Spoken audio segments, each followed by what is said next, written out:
Hi Taurus, March 2026. Ito na po ang inyong reading. Kuha po tayo ng ilang guidance advice, messages para sa inyo. Mensaheng gabay lamang po. Andito na tayo, bagong buwan. Buwan ng Marso. Kamusta kayo Taurus? Kamusta ang inyong mga naging ibig? Naway naging maligaya naman, sapat, masaya ang inyong mga puso sa inyong mga paraan. Taurus energy tayo. March 2026, ano pong aasahan ng mga taong ito? March 2026, guidance para sa mga Taurus. Message? Para sa iyo Taurus, anong parating sa kanila ngayong Marso? Bagong buwan na tayo. March 2026 po. Guidance para sa mga Taurus na pwedeng makapakinig nito, advice, guidance. Taurus energy, 6 of Wands, umangat na. Guidance message, the star. So, kung bago lang kayo at nakakakita kayo ng ilang nakabaliktad ang baraha, reverse or reversal, it doesn't mean naman na hindi agad-agad okay. Okay? Meron lang po itong kalakip na mensahe. Taurus energy, guidance for you. Ay! Sandali ha. Sige, ito na. The star. This one is in reverse. The star is still the star, guys. Kahit pa naka-reverse, the 6 of Wands. I feel dito pa lang meron kayong tahimik. Parang tahimik na ipapanalo. Yung mga laban na tanging kayo lamang ang nakakaalam ngayong buwan ng Marso, Taurus. The King of Swords. Medyo quiet. Or maybe ito yung pinaka-advice. Stay calm. Huwag kayong papangunahan ng kung anumang emosyon. Especially si Mercury. Pasok na natin agad. The planet of communication will go on retrograde this month. Yes. Kapag naka-retrograde si Mercury, mayroong tendency, hindi maiiwasan. Ito very normal naman na mayroong miscommunication, misunderstanding, tension, or delays, okay? Sa mga inaasikasan nyo, inaayos nyo, may pagkainip. So take it easy, kakalmahan. Pag-iisipan yung bawat pwedeng mapaangat dyan. Especially po, bosses. Okay? King of Swords. It's all about your emotions din kasi. At hindi maiwasan kapag si King of Swords naka-reverse. May tendency for some of you type-wise general reading na maging diretso kayo. Magiging, well, yes, totoo. Open, honest, transparent. Pero kasi, dalawa lang yan. It's either, especially bosses, yes, merong chance na maka-inspire kayo or pwedeng meron tayong masaktan. Kahit hindi natin intensyon na meron tayong makasakit or masaktan, baka kasi hindi nyo maramdaman masyado or alam nyo yun, go with the flow yung energy. Kahit hindi natin intensyon, baka hindi natin mapuna, ay meron na pala tayong ibang nasasagasaan. Alam nyo, una pa lang may hugot na. Okay, the 2 of Wands.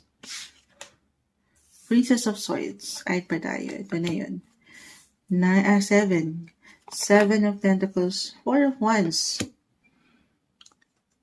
2 and 2. 7 of Cups. Ang dami pala nito. The Fool. Ito yung sinasabi ko.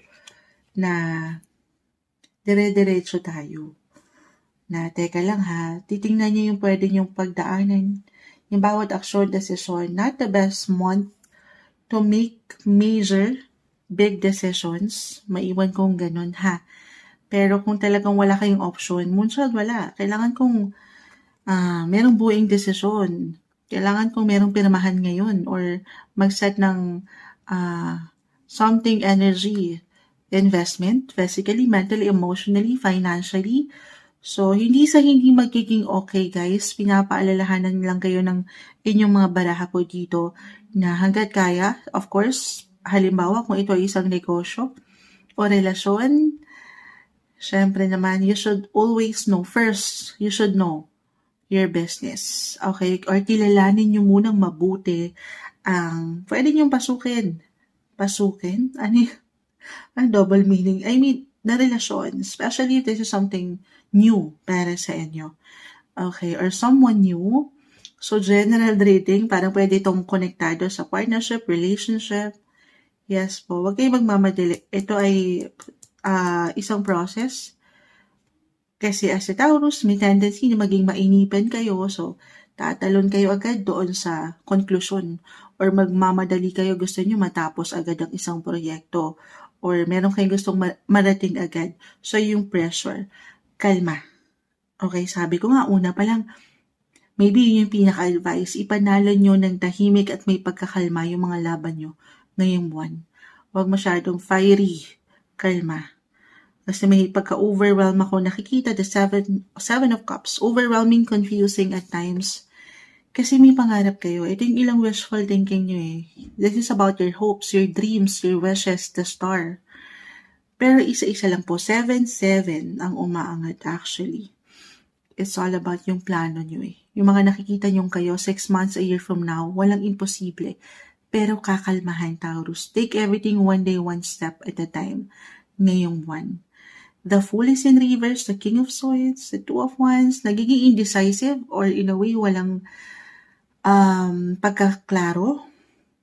May ilang pagka-cloudy akong nakikita, kaya naman po may iwan ko na hindi ito yung pagkakataon na bumuo kayo ng mga big decisions, okay?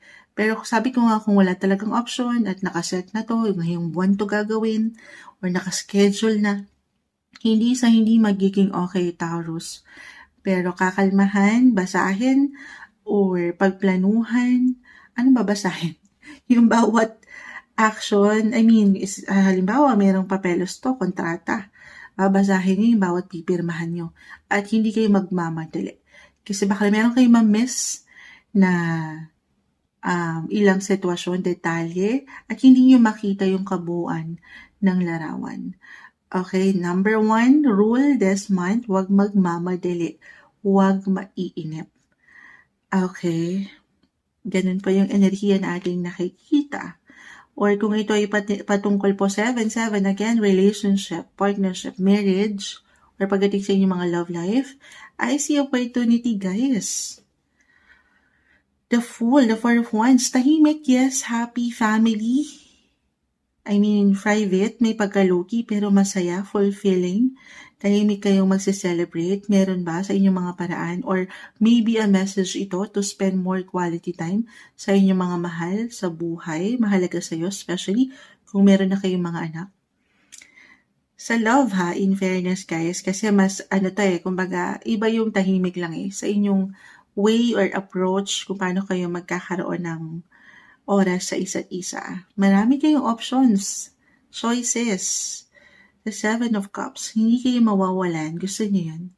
Especially single, I feel na meron kayong pwedeng kilalanin or meron kayong pwedeng makilala. Or kung nandito kayo, sabi ko nga, for some na nasa dating stage or talking stage na, meron na kinikilala or gustong kilalanin, kakalmahan nyo rin ha. Ganun din po, huwag kayo magmamadali. Hindi siya okay or hindi to magiging okay, itong relationship na to. Pero not the best time para pumunta kayo agad doon or agad-agad sasagutin mo na nang hindi mo pa kinikilala or ini-enjoy yung kung ano yung ngayon. Be present guys kasi nakikita ko sa inyong baraha na nagiging futuristic kayo na ang ganda. Pero kasi kapag masyado tayong nagiging futuristic, gusto natin andun na tayo, advance ba? Pinapangunahan niyo yung sitwasyon. Wala pa man tayo doon, andun na kayo. So take it easy. Be present. Kung ano yung ngayon, yun naman yung mahalaga. I-enjoy nyo yung ngayon. Paangatin nyo yung pagiging young, Princess of Swords, the Fool, childlike, free-spirited, go with the flow, yung energy, happy-go-lucky, nang hindi naman sobra. Balance pa rin ha, kasi sabi ko nga may tendency kapag nasasobrahan tayo, pag masyado tayong excited, kalma naman masyado, baka meron tayong hindi mapuna, sabi ko nga, sa emosyon. Baka meron tayong masaktan, masagasaan. Ay, teka lang, kahit hindi mo naman intensyon na meron kang masaktan, kahit sa simpleng opinion, komento guys, meron na pala. So, yung awareness, guys, alam ko, hindi naman tayo perfect eh, pero hanggat kaya, pakiramdaman po yung mga ganapan din sa inyong paligid. Kung ano yung mga nangyayari. Okay? Huwag kayong magmamadali. Yun lang yun. Kasi sa pagmamadali, ayan, maraming chances na meron kayong hindi mapuna or meron kayong makalimutan. Ganun lang yun ha. Again, Mercury will go on retrograde this month. Whole month ito. Yes po, so makakaramdam kayo ng ilang delays, ng ilang glitch, miscommunication, tension, I will be honest. Pero this is something, sabi ko nga, mapangahawakan mo. Hanggat huwag kang pangungunahan lang ng kung anumang emosyon na alam mong hindi makatutulong para magkaroon ng solusyon ang mga bagay-bagay. Okay, other messages, love. Andito na tayo, higit nagbibigay din sa akin. Family, celebration, meron eh. Long term, yung connection, happy. Deserve nyo yan ha. Yes, actually young. 7 of Cups. Why I feel na mapupunan, merong pagpunan ng ilang kakulangan for some of you. Nagbabalance kasi dito, the Two of Pentacles, nagja-juggling kayo. Magbibigyan nyo ng priority ng higit yung ilang sector na ito na alam mong mahalaga sa'yo. Hindi isang medical advisor si Moonchild. Why I feel na ganun, especially kung ito is something na nililook forward na po ng ilan sa inyo. Pinagpipray na, iniaangat na, hindi lang sa mga tala, pero minamanifest na ito sa universe, sa inyong bathala, maging ano pa man ang inyong fates. Meron pong baby blessing na dumating. For some of you, couples in a relationship. Okay, yes po. On fire din ang inyong mga buhay relasyon, guys. Pero I see na mas tahimik lang ito. Private, low-key ba ang mga relationship, pero deep inside, yung mga emosyon nyo ay nagbabaga. Punong-puno ng appreciation at love. Hindi nyo pa man yan ma-realize. Dalawa to, guys, ha? 2-2. Depende. Kahit pare-pareho kayo ng sign na sa Taurus, magkakaiba ang bawat isa. I feel for some of you naman, ay makakaramdam ng enerhiya na tama na. Enough is enough. The 6 of Swords kasi o mga 2-2, it's a decision. Depende sa tinatakbo ng relasyon. Kaya marahil nag-reverse ng ilang sitwasyon na aking nakikita for some na kumakaharap.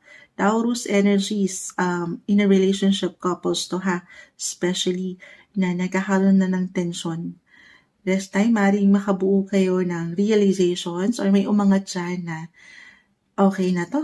Oo. Hindi na kayang ilaban. Depende po ito ha. Pero meron akong parang, yes, diretso. I see endings. Endings for new beginnings, guys. Meron mang mawala, meron mang kayo mabigyan ng desisyon na tama na, hindi na. Meron pong bagong simula. Sabi ko nga sa inyo, hindi kayo mawawalan. Yes po. Kung medyo talaga may struggle na, no, at baka nag-a-apply na parang hindi na kayo nagkakasundo, nagkakasakitan na kayo physically, mentally, emotionally, maybe this is a sign to let go. For some of you, release. Huwag niyo ipilit, okay? Kalmahan niyo muna. Marahil a message na magpakalma, magpagaling, magpahilom muna. Why not? Nothing is yet set in stone, guys. Patuloy na pwedeng merong changes sa inyong mga buhay. Wala dito ang finale sa inyong teleserye, Taurus. Walang imposible, pero hanggat kaya, wag mo rin sanang kalimutan yung ikaw, yung halaga mo. 2-2, it's about you, your worth. Know your worth sa connections, relationship, partnership, or ano pa mang, alam niyo yan, para sa inyo ay deserve nyo sa isang relasyon. Huwag niyong kakalimutan ang inyong halaga. Kasi mahalaga ka. Ito yung umaangat na guidance, advice, messages na marahil kailangan yung marinig. March 2026, mensaheng gabay lamang po, Taurus.